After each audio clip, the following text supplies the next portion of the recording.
दिन में तू ना हो वो दिन ही नहीं, जिस जीवन में तू ना वो जीवन नहीं। मरकुस रचना सुसमाचार 5 अध्याय का 29 वचन।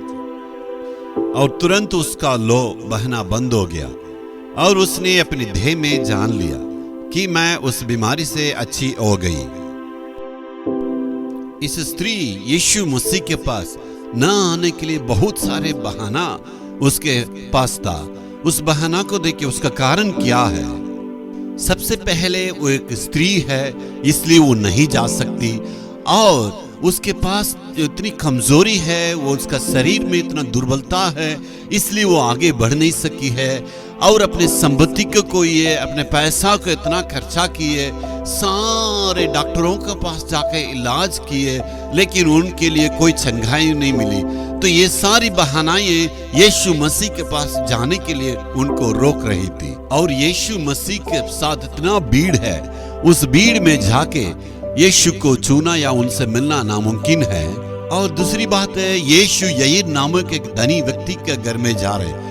उस व्यक्ति इतना समाज में बड़ा व्यक्ति है, उस व्यक्ति की बातों को यीशु सुन सकते हैं क्या? मेरे प्रार्थना को प्रभु सुनेंगे? ऐसी ही वो स्त्री सोच रही थी। और ये भी सोच रही थी इतने डॉक्टरों के पास जाके चंगाई नहीं मिली तो यीशु क्या कहेंगे। लेकिन ये सारे कारण को पीछे रखते हुए एक ही विश्वास के साथ यीशु के पास आई। वो सोच रही थी यीशु को छूने से मैं चंगे हो जाऊंगी। इसलिए मेरे प्यारों, हमारे आगे की बाधा को नहीं देखना है, हमारे आगे प्रभु यीशु है, उसी को देख के हमें आगे बढ़ना है। वो स्त्री कोई बाधाओं को नहीं देखी, भीड़ों को नहीं देखी, उनके सामने एक ही मौका है, उस मौका को फायदा उठाने के लिए चाह रही थी। इसलिए जो भी उनको अवसर मिला उस अवसर में प्रभु यीशु मसीह के पास जाके उनसे चंगाई पाने के लिए वो प्रयत्न कर रही थी। यदि आप विश्वास करते हैं, विश्वास करने वाले बाधाओं को नहीं देखते हैं, वो अवसर को ढूंढते रहते हैं कब परमेश्वर से मिल सकते हैं, कब यीशु मसीह से चंगाई पा सकते हैं। उसी विश्वास ने उस स्त्री को चंगाई को दिलाई।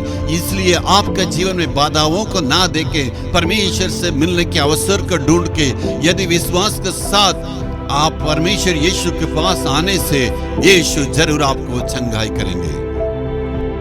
उस स्त्री की विश्वास ने उनको चंगाई दिलाई, समाज में फिर से उसी मान मर्यादा में वो आने लगी। तो परमेश्वर यीशु मसीह आज आपसे कहने के लिए चाहते हैं, यदि आप इसी विश्वास से आते तो परमेश्वर आपके सिर को ऊंचा करेंगे, आप भी हिम्मत से समाज में चलने के लायक रहेंगे। प्रभु यीशु मसीह आपको चंगाई करेंगे, अद्भुत काम करेंगे। Hallelujah, hallelujah.